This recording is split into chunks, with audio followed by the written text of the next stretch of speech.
प्यारे बच्चों, अपन आज देवनागरी लिपि का मानक रूप पढ़ेंगे। कल तक अपन ने बता दिया था भाई इसकी विशेषताएं क्या है, परिचय क्या है, ये सब अपन ने देख लिया था, परिभाषा देख ली थी। अब इसका मानक रूप क्या है, देखो भाई अपन ने बताया था कोई भी मौखिक जो रूप होता है भाषा का, उसे लिखित रूप देने के लिए पहले तो एक निश्चित लिपि होनी चाहिए, दूसरा वो जो लिपि है वो समृद्ध होनी चाहिए, विकसित होनी चाहिए। कहने का मतलब क्या है कि वह एक निर्धारित वर्णमाला में और मानक रूप में उसकी वर्णमाला होनी चाहिए। तो यहाँ पर अपन देखेंगे किसी भी भाषा के विकास का प्रमुख साधन लिपि होता है, क्योंकि भाई जब भाषा का लिखित रूप विकसित होता है और लिखित रूप विकसित होता है जब उसकी लिपि होगी, और लिपि कब होगी, जब उसकी निर्धारित वर्णमाला होगी, तभी वह भाषा विकास करती है, क्योंकि उसमें साहित्य सर्जन होता है। तो यहाँ पर जो विकास का साधन है वो लिपि है। इसके लिए उस भाषा की लिपि का निर्धारित एवं विकसित वर्णमाला होना आवश्यक है। देवनागरी की लिपि की वर्णमाला का जो मानक रूप है वो आज हम आपको बताएंगे, जो नीचे लिखा हुआ है। तो सबसे पहले अपन आते हैं स्वर पर। जो वर्ण किसी दूसरे वर्ण की सहायता के बिना बोले जाते हैं वो स्वर कहलाते हैं। कहने का मतलब क्या है कि इनमें अपेक्षाकृत बोलने में कम समय लगता है, किसी भी दूसरे वर्ण की सहायता के बगैर ये बोले जाते हैं। साधारण भाषा में हम कह सकते हैं कि ये स्वतंत्र ध्वनि होते हैं। अगर अपन देखते हैं हिंदी भाषा में अपनी देवनागरी लिपि में तो 11 स्वर हैं, ए आ ई उ रे ऋषि ए ऐ ओ औ, ये 11 स्वर हैं। अगर इनकी मात्राओं की अपन बात करते हैं तो जो अ है इसकी कोई मात्रा नहीं होती है, ये सिर्फ हलंत जो व्यंजन होते हैं उनको पूर्ण करता है। जैसे कि मैं आगे आपको बताऊंगा भी जब अपना व्यंजन पढ़ाएंगे कि जो व्यंजन होते हैं वो बिना स्वर की सहायता से उच्चरित होना संभव भी नहीं होते हैं। तो ये जो अ है इसकी कोई भी मात्रा नहीं होती। अब अपन देखते हैं और स्वरों की, जो 10 स्वर अपने बच गए उनकी मात्रा क्या है। तो यहाँ पर जो आ है इसका मात्रिक सिंबल है ये, छोटी ई जो है उसका मात्रिक सिंबल है ये, बड़ी ई का मात्रिक सिंबल ई है, इसका ये है, बड़े ऊ का ये है, रे ऋषि का ये है, ए का ये है, ऐ का ये है, ओ का ये है और औ का ये है। अभी मुझे हंसी इसलिए आज वीडियो वायरल हुआ था जिसमें वो वर्णमाला सिखा रहे थे बच्चों को, तो काफ़ी वायरल हुआ है वो डांस करते हुए। अब अपन यहाँ पर देखते हैं रे ऋषि। प्यारे बच्चों, मैं आपको एक बात बता देता हूँ कि रे ऋषि का अधिकांश प्रयोग संस्कृत भाषा में ही होता है, हिंदी भाषा में इसका बहुत कम प्रयोग होता है। हिंदी भाषा में तो जैसे ऋतु हो गया, ऋण हो गया, मतलब सीमित शब्द हैं जिनमें इसका प्रयोग होता है। और उसमें भी होता क्या है इसका कि इसका जो उच्चारण है ना वो छोटी री के रूप में होता है। हिंदी में अगर अपन बात करते हैं तो ये जो रे ऋषि है इसका उच्चारण छोटी री के रूप में होता है, रे प्लस ई के रूप में। तो हिंदी में इसका प्रयोग बहुत कम है, लेकिन हिंदी वर्णमाला में ये सम्मिलित है। अब अपन बात करते हैं अनुस्वार की। अनुस्वार जो जिसके लिए मैं आपको कक्षा में भी टोकता हूँ, बिंदी। बिंदी भाई हिंदी में बिंदी का बड़ा महत्व है। ये जो बिंदी है इसी से अर्थ का अनर्थ भी हो सकता है। तो अनुस्वार की अगर बात करते हैं तो अंग जो है अपना, अंग ए है, अंग से ये ली गई है। जैसे हम लगाते हैं अंश पर, हंस पर आदि। एक बात मैं आपको और बता देता हूँ कि जो पंचम वर्ण है अपने,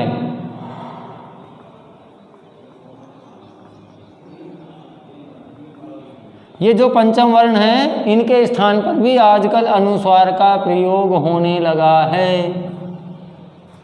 यानी कि ऐसी ध्वनि जो नाक से बोलती है, इसे नासिक की ध्वनि भी कहा जाता है, जो बोलते समय हल्की आवाज़ नाक से आती है वह अनुस्वार के रूप में प्रकट होती है। अब अगर अपन इनकी बात करते हैं तो इन पंचम वर्णों में भी भैया तमाशा है, कुछ भी तमाशा नहीं है, वैसे तो मजा का तमाशा है वो। ये चूँकि जो क वर्ग है ये कंठे ध्वनि है इसलिए इसको कंठे नासिक के कहते हैं, इसको तालव्य नासिक के कहते हैं। इस ये न है इसको मूर्धन्य नासिक के कहते हैं, ये जो न है इसको दंते नासिक के कहते हैं, ये जो मैं है इसको ओष्ठ नासिक के कहते हैं। क्यों? क्योंकि इनकी जो मूल ध्वनियाँ हैं वो मैं आपको व्यंजन में बता दूंगा क्यों कहते हैं। क्योंकि ये जो क वर्ग है ये कंठे है, जो च वर्ग है वो तालव्य है, जो नय वर्ग है वो मूर्धन्य है, जो नय वर्ग है वो दंत्य है, और मय वर्ग जो हो औष्ठ है। तो इस कारण से ये जो नासिक की ध्वनि है पंचम वर्ण के साथ इसकी ध्वनि परिवर्तन भी हो जाता है। अब अपन बात करते हैं अनुनासिक की। अंग चंद्र बिंदु जो होता है उसमें इसका प्रयोग होता है, जैसे हंसना, चांद इत्यादि शब्दों में। अब अपन बात करते हैं विसर्ग की। बोलते समय जब हल्के है का उच्चारण होता है वहाँ पर हम विसर्ग का प्रयोग करते हैं, जैसे अधः, पतन, दुख है, इस तरह के शब्दों में इसका प्रयोग किया जाता है। तो मैं उम्मीद करता हूँ कि अपनी देवनागरी लिपि के जो मानक रूप हैं इसमें जो स्वर का पार्ट है ये आपको समझ में आया होगा। अगले वीडियो में मैं आपको व्यंजन वाला पार्ट और समझाऊंगा। धन्यवाद। हाँ नमस्ते बच्चों, अभी दूसरे वीडियो में अपन बताएंगे आपको व्यंजन। स्वर अपन ने बता दिया था कि 11 स्वर होते हैं, उनकी मात्रिक जो ज्ञान था वो आपको बता दिया था कि कौन से स्वर की मात्रा कौन से। अब अपना दूसरा पार्ट आता है व्यंजन पर। व्यंजन में अपन देखते हैं तो स्वर की सहायता से बोले जाने वाली जो ध्वनियाँ हैं या जिनको हम वर्ण भी कह सकते हैं को व्यंजन कहते हैं। देखिए मैंने आपको बताया था कि स्वर में जहाँ अपेक्षाकृत कम समय लगता है वहीं व्यंजन के उच्चारण में स्वर से दुगुना समय लगता है उच्चारित करने में। अब अपन देखते हैं तो सुविधा अनुसार व्यंजनों को जो है 33 व्यंजन हमारे माने गए हैं, 11 स्वर माने गए हैं। तो व्यंजनों को 5 भागों में बांटा गया, वर्गों में बांटा गया है। अगर अपन बात करते हैं कै वर्ग की, ध्यान दें यहाँ जो मैंने ये व्यंजन लिखे हैं ये स्वर की सहायता वाले व्यंजन हैं। अगर जो हलंत व्यंजन होते हैं उनको शुद्ध व्यंजन भी कहा जाता है, जैसे कै, ये हलंत लगा हुआ जो व्यंजन होता है इसको शुद्ध व्यंजन किया जाता है। चूंकि व्यंजन का जो उच्चारण है वह स्वर की सहायता से ही संभव हो पाता है, इसलिए मैंने यहाँ पर जो अपने व्यंजन हैं वो पूर्ण व्यंजन लिखे हैं। तो कै वर्ग में आता है अपना कै, खे, गै, घै, ण। चै वर्ग की अपन बात करते हैं तो चै, छे, जय, झै, ण। टै वर्ग की बात करते हैं तो टै, ठै, डै, ढै, ण। और तै वर्ग की बात करते हैं तै, थे, दै, धै, न। पै वर्ग की बात करते हैं तो पै, फै, बै, भै, मैं। यहाँ पर मैंने आपके ज्ञान की वृद्धि के लिए ये भी यहाँ पर बता दिया है कि ये जो ध्वनियाँ हैं ये कौन सी। जैसे अगर मैं कै वर्ग की बात करता हूँ तो कै वर्ग में अपने 5 व्यंजन आते हैं, कै, खे, गै, घै, ण। प्लस में इनके साथ में 2 स्वर और आ जाएंगे, ए और आ। इनको हम कंठे ध्वनि कहते हैं क्योंकि इनका उच्चारण कंठ से होता है। कहाँ से होता है भाई? कंठ से होता है, इसलिए इनको हम कंठे ध्वनि कहते हैं। और इनमें कै वर्ग के साथ में ए और आ जो स्वर हैं वो भी सम्मिलित हैं। अगर हम इसी तरह से चै वर्ग की बात करते हैं तो चै, छे, जय, झै, ण, ये 5 तो व्यंजन हो जाएंगे, प्लस में इनके साथ में ई और ई ये तालव्य ध्वनि कहलाती है, यानी कि इनका जो उच्चारण है वो तालु से होता है। टै वर्ग की अपन बात करते हैं तो टै, ठै, डै, ढै, ण, इसमें भी 5 व्यंजन हैं, ये मूर्धन्य है। इनका जो उच्चारण है वो मूर्धा से होता है, जीभ के बीचले भाग से इनका उच्चारण होता है, इसलिए इनको मूर्धन्य ध्वनि कहते हैं। इनके साथ में रै, ऋषि, स और रै को सम्मिलित और किया गया है, जो भी मूर्धन्य ध्वनि कहलाते हैं। तै वर्ग की बात करते हैं तो तै, ठै, दै, धै, न, इसमें भी 5 व्यंजन हैं। इनके साथ में ले और से भी सम्मिलित हैं। इनका उच्चारण दांत से होता है, इनको दंत्य ध्वनि कहा जाता है। कौन सी ध्वनि कहा जाता है भाई? दंत्य। पै वर्ग की बात अपन करते हैं तो पै, फै, बै, भै, मैं 5 वर्ण है, प्लस में इनके साथ में ऊ और ऊ, ये ओष्ठ्य ध्वनि है क्योंकि इनके उच्चारण करते समय जो सांस है, जो श्वास है, जो वायु है वो होठों के माध्यम से निकलती है, तो यहाँ पर इनको ओष्ठ्य ध्वनि कहा जाता है। इसके अलावा अगर अपन बात करते हैं तो ए, आई ये कंठ तालव्य, यानी कि ए और आई का उच्चारण करते समय जो ध्वनि है वह 2 जगह से निकलती है, एक कंठ से और एक तालव्य से। इनको उच्चारण करते समय ध्वनि कंठ से निकलती है और हमारी जीभ का जो अग्रभाग है वह तालु से टच होता है, इसलिए इनको कंठ तालव्य कहते हैं। दंतोष्ठ्य, वह जो ध्वनि है वह दंतोष्ठ्य है, ये दांत और ओष्ठों के माध्यम से इसमें वायु निकलती है। ओ, औ ये कंठोष्ठ्य है, ध्वनि कंठ और होठों के माध्यम से निकलती है श्वास। तो वैसे ये और वह को आधा स्वर भी कहा जाता है। अब अपन बात करते हैं अंतस्थ। अगला आता है अपना अंतस्थ।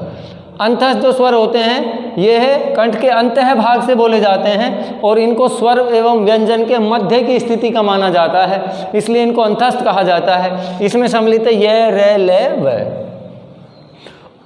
उसमें व्यंजन की अपन बात करते हैं तो उस व्यंजन में श, से, श, है ये जो ध्वनियाँ हैं 4, ये इसमें सम्मिलित की गई है। इनको ऊष्म इसलिए कहा जाता है क्योंकि वायु छोड़ने पर घर्षण होता है। जब हम वायु छोड़ते हैं तो पार्श्व भाग से इसमें वायु का, श्वास का घर्षण होता है, जिसके कारण इसे ऊष्म व्यंजन कहते हैं। यानी कि एक तरह से श्वास गर्म हो जाता है। घर्षण होना मतलब गर्म होना, इसलिए घर्षण के आधार पर इनको ऊष्म व्यंजन कहा जाता है।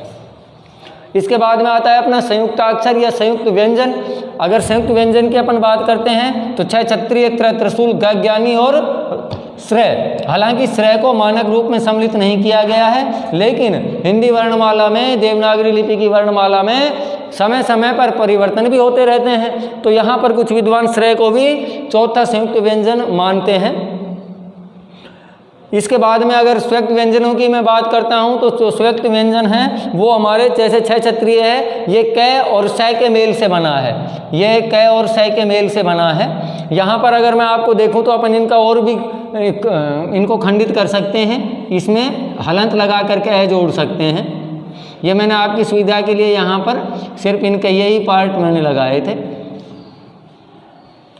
ये जो है अगर क्षय, छत्रिय का अपन पूरा विग्रहित रूप देखते हैं तो ये है क, श और फिर ए, क्योंकि श में जो है ए की स्वर की जो ध्वनि है वो मिली हुई है। इसी प्रकार से त्रय में तय, र, गज्ञानी में जय और ण, श्रेय में श और र, ये मिले हुए हैं।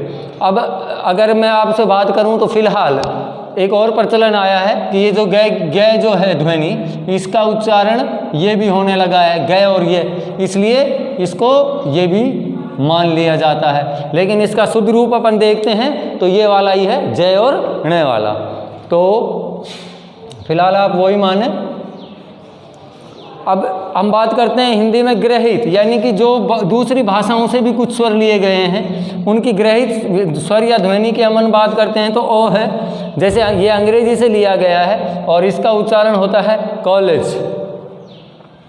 हल चिन्ह की अपन बात करते हैं तो इसमें एक नुक्ता वाला और था अपना अरबी भाषा से, ये वाला, जैसे फे में, ख में ये लगता था। हालांकि हिंदी में अब इसका प्रचलन बंद हो गया है, क्योंकि ये अगर अपन बात करते हैं तो अपनी जो 20वीं सदी थी, इसके प्रारंभ में मुंशी प्रेमचंद को हम अगर देखते हैं या उनके समकालीन साहित्यकारों को देखते हैं तो उनका जो साहित्य था वो उर्दू मिश्रित था। कैसा था भाई? उर्दू भाषा से मिश्रित था। तो वहाँ पर चूंकि उर्दू भाषा की जो लिपि है वो कौन सी है भाई? फारसी है। इसलिए उस समय के साहित्य में, मुंशी प्रेमचंद और उनके समकालीन साहित्य में हम देखते हैं कि इस तरह के फारसी भाषा के शब्दों का भी प्रयोग होता है। तो ये जो नुक्ता है इसे भी फारसी भाषा से हिंदी भाषा में आगत ध्वनि के रूप में माना जाता है। अब अपन बात करते हैं हलंत चिन्ह की। हल चिन्ह होता है, ये वर्ण को स्वर रहित करने के लिए इसका प्रयोग किया जाता है। किसी भी व्यंजन को यदि हमें स्वर रहित करना है, जैसे ये क है और मैं इसकी बात करूं भाई, इसको अपने को स्वर रहित करना है तो इसके ये लगा दीजिए। कहने का मतलब क्या हुआ? जैसे क्या है, अब ये इसका रूप आ जाएगा यहाँ पर अर्धवाला क्या, जैसे कि मैंने उदाहरण में भी आपको समझाया। अर्ध रूप में प्रकट भी कर सकते हैं इसको, जैसे क्यारी, इसको ऐसे भी लिख सकते हैं, ऐसे भी लिख सकते हैं। विश्व ऐसे भी लिख सकते हैं, ऐसे भी लिख सकते हैं। तो प्यारे बच्चों, ये जो अपना हिंदी देवनागरी लिपि का जो मानक रूप का जो एक टॉपिक था, यहाँ पर ये समाप्त हो रहा है। मैं उम्मीद करता हूँ कि ये टॉपिक भी आपको भले प्रकार से समझ में आया होगा और आप इसको अपने रजिस्टर में उतारते हुए इसका दोहरान कार्य आवश्यक रूप से कर लें। अपना जो कल है वो नया टॉपिक प्रारंभ करेंगे। बहुत बहुत धन्यवाद।